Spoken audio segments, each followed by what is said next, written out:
एक परिवार में 8 साल के अंदर 3 मौत होती है, तीनों अलग अलग। पहली मौत के करीब 5 साल बाद दूसरी मौत होती है और दूसरी मौत के 3 साल बाद तीसरी मौत होती है। अब ये 3 मौत हुई, लेकिन इस मौत की असली वजह क्या थी, इस मौत के पीछे कोई साजिश थी नहीं थी, दुनिया को पता नहीं था। पहली मौत होती है 22 जून 2017 को, और ये जो पहली मौत हुई ये एक बुजुर्ग की मौत थी। एक माँ बेटा गाड़ी पर जा रहे थे दिल्ली के करीब हापुड़ के पास, और अचानक एक रोड एक्सीडेंट होता है, कोई अननोन व्हीकल गाड़ी आकर टक्कर मार देती है। बेटा माँ को लेकर हॉस्पिटल पहुंचता है, वहां जाकर बताता है कि वो बाइक पर जा रहा था, किसी गाड़ी ने टक्कर मार दी, माँ के सर में चोट लगी है। अस्पताल पहुंचने के बाद थोड़ी देर में माँ की मौत हो जाती है। अब माँ की मौत रोड एक्सीडेंट में ही पुलिस ने ये लिख कर दे दिया, बात आई गई हो गई। इसके बाद करीब 5 साल बीत जाते हैं। 2017 के बाद 2022 आ गया। वही शख्स अपनी पत्नी को लेकर एक रोज हॉस्पिटल पहुंचता है। पत्नी को डायरिया हुआ था, बीमार थी कुछ दिनों से, और अस्पताल ले गया। अस्पताल ले जाने के अगले दिन पत्नी की मौत हो गई। यहाँ पे कोई लिखत पढ़त नहीं, बीमार थी, अस्पताल में मौत हो गई। 2022 के बाद 3 साल गुजर जाते हैं। अब इस परिवार में तीसरी मौत होती है। तीसरी मौत उसी शख्स के पिता की थी। अपने पिता को लेकर ये शख्स रात को एक हॉस्पिटल पहुंचता है मेरठ में, और वहां बताता है कि उसके पिता का रोड एक्सीडेंट में चोट लगी है। थोड़ी जिस दिन वो दाखिल हुए उसके अगले दिन पिता की भी मौत हो जाती है। अब 8 साल के अंदर पहले माँ, फिर बीवी और फिर बाप, 3 लोगों की एक ही घर में मौत हो गई। और इत्तेफाक की बात है कि इन 3 में से 2 हादसों में, रोड एक्सीडेंट में, सिर्फ बेटा बचा और बीमारी में उसकी पत्नी चल बसी। सब कुछ ठीक था। इस दौरान 2 चीजें बदली। पहली ये कि इन 8 सालों के दौरान इस बेटे ने अपने पिता के करीब 60 के आसपास इंश्योरेंस कराए। उससे पहले मां के कराए, उससे पहले बीवी के कराए। 4 गाड़ियां महंगी महंगी खरीदी लोन पर, और वो सारे लोन उसके पिता के नाम पर थे। अब पिता चल बसे तो लोन भी माफ, सब कुछ ठीक था। अब एक रोज इंश्योरेंस कंपनी में, अलग अलग इंश्योरेंस कंपनियां, ये जो बीमा के साथ भी सारी चीजें देखी, और फिर देखा कि जिसने बीमा कराया है, जो नॉमिनी है, उसकी हैसियत क्या है हमारी, तो पता चला कि वो तो 25-50 हज़ार रुपये महीना कमाने वाला शख्स है। अब 25-50 हज़ार रुपये महीना कमाने वाला शख्स 39-40 करोड़ रुपए का इंश्योरेंस कराए। इंश्योरेंस कराने के लिए आपको प्रीमियम भरना पड़ता है, जितना ज़्यादा इंश्योरेंस उतना ज़्यादा प्रीमियम। तो सिर्फ 30 लाख रुपए प्रीमियम वो हर साल कहाँ से दे सकता है, जबकि उसकी आमदनी तो इतनी है नहीं। अब इंश्योरेंस कंपनी को लगा कुछ गड़बड़ है, पर वो अभी भी कुछ तय नहीं कर पा रहे थे। बस वो जांच कर रहे थे, इंक्वायरी कर रहे थे, उन्हें लगा कि देने तो पड़ेंगे। पर इसी बीच में एक और चीज़ हो जाती है। एक महिला पुलिस स्टेशन पहुंचती है, पुलिस स्टेशन से एसपी ऑफिस पहुंचती है, और वहां जाकर वो कहती है कि मुझे अपने पति से खतरा है, मेरा पति शायद मुझे मार दे आने वाले वक्त। पूछा गया क्यों? पहले तो पुलिस वालों ने टरकाया, घरेलू झगड़ा, लड़ाई होगी। तो उसने कहा नहीं, मेरे पति पे इसलिए मुझे शक है, मैं जान बचाकर इस वक्त अपने मायके में रह रही हूँ। उसने मुझ पर हमला भी किया था कि उसने 3 करोड़ रुपए का मेरा बीमा कराया, और जहां तक मुझे जानकारी है मेरे पति ने जब जब जिस का भी बीमा कराया वो इस दुनिया में रहा नहीं। तो अब मेरा बीमा हुआ तो इसका मतलब है अब मैं भी जाने वाली हूँ, इसीलिए आई हूँ। अब जैसे ही उस पुलिस वाले तक ये बात पहुंची, उन्हें याद आया कि मेरठ में एक टीम है स्पेशल पुलिस की, जो इसी इंश्योरेंस पॉलिसी को लेकर हो रहे क्राइम पर अच्छा खासा काम करती है। वो महिला आला अफसरों तक पहुंची। इसके बाद उसकी कहानी सुनी गई। अब जो कहानी जब सामने आई तो पता चला कि जो महिला थी उसने बताया कि मेरी शादी कुछ साल पहले विशाल सिंघल नाम के एक शख्स से हुई, जिसकी उम्र है 37 साल। शादी के बाद पता चला कि मैं उसकी चौथी बीवी हूं, लेकिन इस दौरान जब मैंने अपनी तरफ से छानबीन की तो जो मेरे पास जानकारी है वो ये कि मैं उसकी चौथी नहीं, शायद 14वीं बीवी हूं। यानी उसने मुझसे पहले 13 और शादियां की, लेकिन उसकी बीवियों का क्या हुआ मुझे नहीं मालूम। हाँ, पहली बीवी के बारे में हम सबको जानकारी है कि बीमारी से उनकी मौत हो गई थी। अब जब पुलिस ने ये सुना, फिर ये भी सुना कि अभी 3 करोड़ रुपए का बीमा कराया बीवी का, पुलिस का भी दिमाग घूमा। अब इस दौरान में उधर इंश्योरेंस कंपनी अपनी तरफ से तफ्तीश कर रही थी। अब पुलिस ने इंश्योरेंस कंपनी को अलग अलग अपने तरीके से पूछताछ करनी शुरू की कि विशाल सिंघल की फैमिली में कब कब किस किस का इंश्योरेंस हुआ है, नॉमिनी कौन है, कितने कितने का हुआ है। जब ये सारी इंक्वायरी सामने आई तो एक अजीब कहानी सामने आई। पता चला कि 22 जून 2017 को हापुड़ में जो रोड एक्सीडेंट हुआ था और जिसमें जो बुजुर्ग महिला मरी थी वो विशाल सिंघल की माँ थी। विशाल सिंघल की माँ का भी बीमा हुआ था और विशाल सिंघल की माँ की मौत के बाद पॉलिसी के तौर पर 25 लाख रुपए विशाल सिंघल को मिले जो उसने उनका इंश्योरेंस कराया था, 25 लाख। ये एक टेस्ट था जो उसने अपनी माँ पर किया था कि इंश्योरेंस कराते हैं, इसके बाद माँ की मौत हो जाए तो फिर बीमा की रकम ईजिली आती है कि नहीं। अब उसने असल में अपनी माँ के सर पर वजनी चीज़ मारी, सर पर गहरी चोट लगी। इसके बाद वो अपनी माँ को लेकर खामोशी से हॉस्पिटल पहुंच गया। उसने कहा मैं बाइक पर जा रहा था, किसी ने टक्कर मारी, माँ गिर पड़ी, सर में चोट लगी। हॉस्पिटल वालों ने भी ज़्यादा कुछ किया नहीं, पुलिस वालों ने भी इन्वेस्टिगेशन नहीं किया।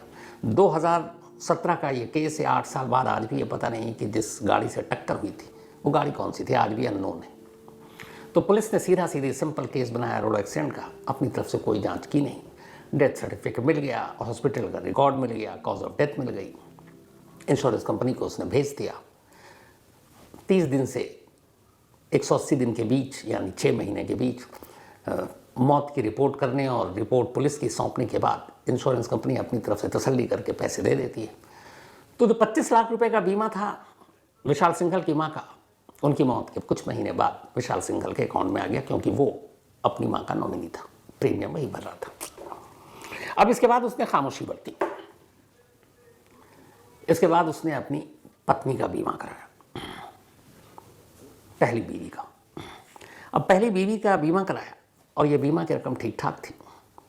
बीमा कराने के बाद शक न हो माँ के बीमा से पैसा आ चुका था, सुकून से ज़िंदगी गुजारने लगा। फिर थोड़ा वक्त बीता, माँ के साथ अब उसने धीरे धीरे अपने पिता का बीमा भी कराना शुरू कर दिया। इसके बाद 2022 की तारीख आई और 2022 को एक रोज़ वो अपनी बीवी को लेकर हॉस्पिटल पहुंचता है, कहता है इसकी तबीयत ख़राब है, डायरिया है।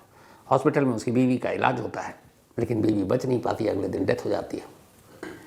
डेथ सर्टिफिकेट, अस्पताल का रिकॉर्ड, रिपोर्ट इंश्योरेंस कंपनी को भेजता है। कॉज ऑफ डेथ बीमारी थी, इंश्योरेंस कंपनी को कोई शक नहीं होता है। और कुछ ही महीने में विशाल सिंघल के अकाउंट में इस बार फिर एक नॉमिनी के तौर पर अपनी बीवी के इंश्योरेंस के बदले 80 लाख 80 लाख रुपए आ जाते हैं। तो 80 लाख और माँ के बीमा के 25 लाख, मतलब 1 करोड़ 5 लाख 5 साल में उसके अकाउंट में आ चुके थे। कीमत थी 2 मौत। अब पता चला कि उसने अपनी बीवी को शायद स्लो पॉइजन दिया और इस तरीके से दिया कि किसी को शक भी ना हो। अब चूंकि बीवी को डायरिया, मौत हो गई, उसके बाद कुछ हुआ नहीं, रिपोर्ट पता नहीं, कॉज ऑफ डेथ असली क्या है, केस खुला नहीं। अब 2022 के बाद जब माँ और बीवी दोनों निपट ली, तब इसने धीरे धीरे अपने पिता के नाम पर बीमा लेना शुरू किया। 2022 बल्कि कुछ इसने 2020 में ही ले लिया था, माँ के टेस्ट एपिसोड के बाद कि बीमा की रकम मिलने में कोई दिक्कत तो नहीं आएगी। धीरे धीरे करके उसने कुल 64 एग्जैक्ट नंबर जो है इसने अपने पिता मुकेश सिंघल के नाम पर 64 बीमा अलग अलग कंपनियों से लिए, जिसकी वैल्यू थी 39 करोड़। अब इसने यह बीमा ले लिया। बीमा लेने के साथ साथ इसने 4 महंगी गाड़ियां एसयूवी खरीदी और सारे लोन जो है ईएमआई पर पिता के नाम पर कराए। अब पेशे से ये एक फोटोग्राफर था, इसके पिता की एक फोटो शॉप थी छोटी सी। बाप की विरासत इसने संभाली, बहुत ज़्यादा कमाई नहीं, 25 से 50 हज़ार रुपये महीने की आमदनी, उसी से घर चलता। अब इसके पास 4 महंगी गाड़ियाँ, देखते ही देखते रंग ढंग स्टाइल रहने का सब कुछ बदलने लगा। आस पड़ोस के लोगों को भी शक होने लगा पर उन्होंने कभी सोचा नहीं कि जिसके घर में हर मौत के बाद एक शख्स बड़ा होता जा रहा है, उसके पीछे की वजह क्या हो सकती है। कभी इस लेवल पर वो गए ही नहीं सोचने, कौन सोचता है। लेकिन जब तीसरी मौत की बारी आई 1 अप्रैल 2025, तो ये फिर एक अस्पताल पहुंचा। एक दिन अपने पिता को लहूलुहान हालत में लेकर वहां जाकर कहा कि मेरठ के पास एक एक्सीडेंट हो गया और पिता को चोट आई है और उसे भी मामूली चोट आई है। अस्पताल में एडमिट किया गया। 1 अप्रैल 2025 को, 2 अप्रैल 2025 को मुकेश सिंघल यानी कि विशाल सिंघल के पिता की मौत हो जाती है। मौत हो गई। अब इसके बाद थोड़े दिन उसने इंतज़ार किया और फिर वही खेल। इंश्योरेंस कंपनियों को अपने पिता की अब डेथ सर्टिफिकेट, अस्पताल के रिकॉर्ड और रिपोर्ट्स इसने भेजे ताकि वो इंश्योरेंस के पैसे क्लेम कर सके। इनमें से जो 64 इसने लिए थे, 2 के इसके पास पैसे भी आ गए। 2 कंपनियों ने पैसे दे भी दिए। फटाफट इंक्वायरी हो गई, काम हो गया, तो उसके 2 पॉलिसी के पैसे आ गए। बाकी 62 पॉलिसी के भी पैसे आने बाकी थे और वो थे 39 करोड़। जब ये फाइलें पहुंची अलग अलग इंश्योरेंस कंपनी के पास, तब उनका दिमाग घूमा। फिर उन्होंने जब डेटा चेक किया तो पता चला कि इस बंदे ने तो पहले भी करा रखी है, एक अपनी माँ की, एक बीवी की, और वो सब क्लेम ले चुका है, दोनों की मौत हो चुकी है, और अब बाप की ले रहा है। उन्हें कुछ समझ में नहीं आया, पर वो इंक्वायरी कर रहा है। इधर तब तक चौथी बीवी पुलिस में पहुंच गई। अब जब ये मेन पुलिस तक केस पहुंचा तो फिर पुलिस ने इंश्योरेंस कंपनी के लोगों को बुलाया।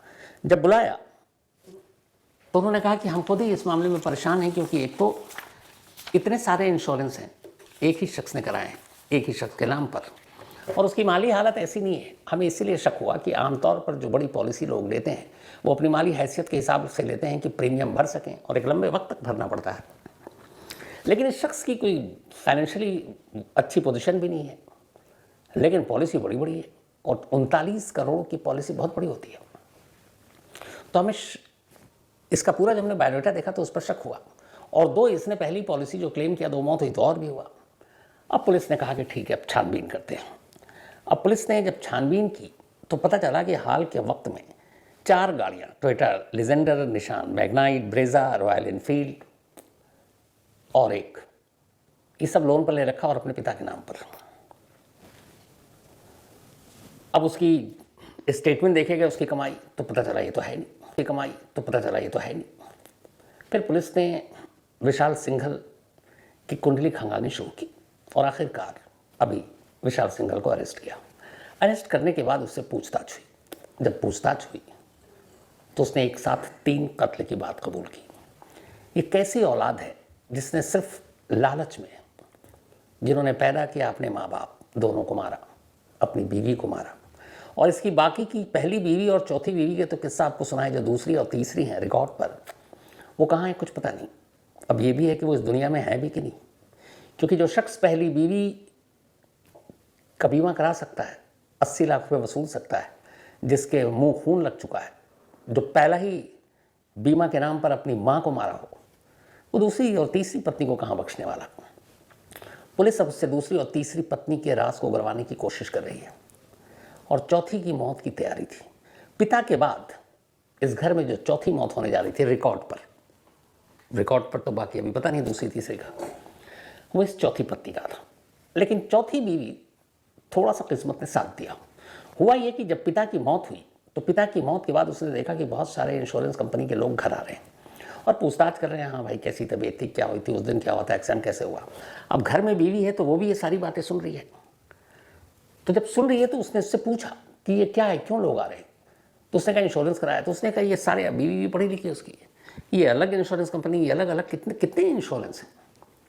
तब उसने ये सोचा कि बीवी उसका साथ देगी। उसने कहा कि देखो हमने बहुत सारी पॉलिसी ले रखी है और करीब 40-50 करोड़ रुपए हमारे पास आएंगे, तुम्हें हमारी मदद करनी पड़ेगी। जो भी इंश्योरेंस कंपनी वाला आए, जो भी मैं कहूँ वही बोलना, तो जल्दी सारे पैसे क्लियर हो जाएंगे, और वरना तुम्हारा अंजाम ठीक नहीं होगा।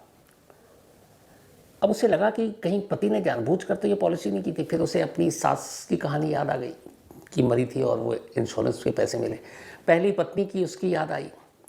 फिर उसके पसीने तब छूटे जब अचानक खुद पति ने उसको बताया कि तुम्हारा फ्यूचर और ये सारी चीज़ें मैं सोचता हूँ मेरे बाद क्या होगा, तो मैंने तुम्हारे भी 3 करोड़ का बीमा करा दिया। अब जब घर में ससुर के बीमा की इंक्वायरी के लिए इंश्योरेंस कंपनी वाले आ रहे हैं तो अचानक चौथी पत्नी के दिमाग में उसके 3 करोड़ का बीमा घूमने लगा, और फिर उसे लगा कि कुछ तो गड़बड़ है, क्योंकि इससे पहले इस घर में जिसका भी बीमा हुआ वो दुनिया से ही निकल लिया। वो घबरा गई। उसने कहा मैं तुम्हारा साथ दूंगी नहीं। दोनों में झगड़ा हुआ। इत्तेफाक से उसने अपने घर वालों को फ़ोन किया, पिता और भाई आए और उसको लेकर चले गए, और उसकी इस तरह से जान बच गई। फिर वो पुलिस के पास पहुंची। अब जब ये सारी कहानी सामने आई तब उसने उससे पूछा तो उसने कहा कि मैंने अपनी माँ के सर पर वजनी चीज़ मारा, उससे उसको कत्ल किया, पिता को मुंह दबाकर मारा और मारने के बाद मैं हॉस्पिटल ले गया था और फिर उनके सर पर भी वार किया। लेकिन यहाँ गड़बड़ ये हुई कि जब पिता की मौत चूँकि हाल में लाश थी अप्रैल में, तो पुलिस ने फिर फाइलें निकाली तो पता चला कि जो इसने रिपोर्ट लिखाई अस्पताल पहुँचने के बाद MLC, उसमें ये लिखा था कि रात को ये जा रहा था और किसी गाड़ी ने टक्कर मार दी और उस एक्सीडेंट में पिता की मौत हो गई। जब पोस्टमार्टम रिपोर्ट आई तो पता चला कि मौत तो कई घंटे पहले हुई है और फिर जब इंक्वायरी हुई तो पता चला कि एक्सीडेंट रात को हुआ ही नहीं था, वो तो दिन में हुआ था। मतलब एक्सीडेंट के करीब 10 घंटे बाद ये हॉस्पिटल लेकर जा रहा, तो ऐसा कैसे मुमकिन है? वहीं से पुलिस का दिमाग घूमा। हालांकि यहाँ पे पुलिस की कमियां भी सामने आई। इससे पहले जो 2 मौतें हुई थी, माँ की और उसकी बीवी की, उस पर पुलिस ने कोई इंक्वायरी ही नहीं की कभी। जो जैसा उसने बयान दिया वैसे रिपोर्ट बना दी, अस्पताल वालों की भी मिली भगत, डॉक्टरों को उसने जो पैसे दिए उन्होंने कर दिए और इस तरीके से इंश्योरेंस कंपनी से क्लेम ले लिया। अब पुलिस के सामने चैलेंज ये है कि इन केसों को अदालत तक कैसे ले जाएंगे, सबूत, क्योंकि पहले 2 जो पहली मौत हुई है वो मौत कैसे कत्ल, नेचुरल एक्सीडेंट, इसको साबित करना बड़ा मुश्किल है। साथ ही दूसरी और तीसरी बीवी कहाँ है, उनकी सच्चाई क्या है, और चौथी बीवी की अगर बात में दम है कि ये चौथी शादी नहीं उसकी 14वीं शादी है, 13 कर चुका, तो फिर क्या वाकई उसने 13 शादी की और पहली के बाद फिर 12 बीवियों का क्या हुआ? तो क्या ये सिर्फ 3 खून नहीं है, बल्कि अगर गलती से 12 और 3 15 मर्डर है? ये वो सवाल हैं जिनके जवाब इस वक्त स्पेशल की पूछताछ करने के बाद तलाश रही है। लेकिन इस कहानी से ये पता चलता है कि ये पैसा और ये लालच इंसान को कहाँ तक ले जाता है कि अपने ही माँ बाप को अपने हाथों से मार देता है। और ये सारी दौलत, बाकी चीज़ें ये रह जानी है।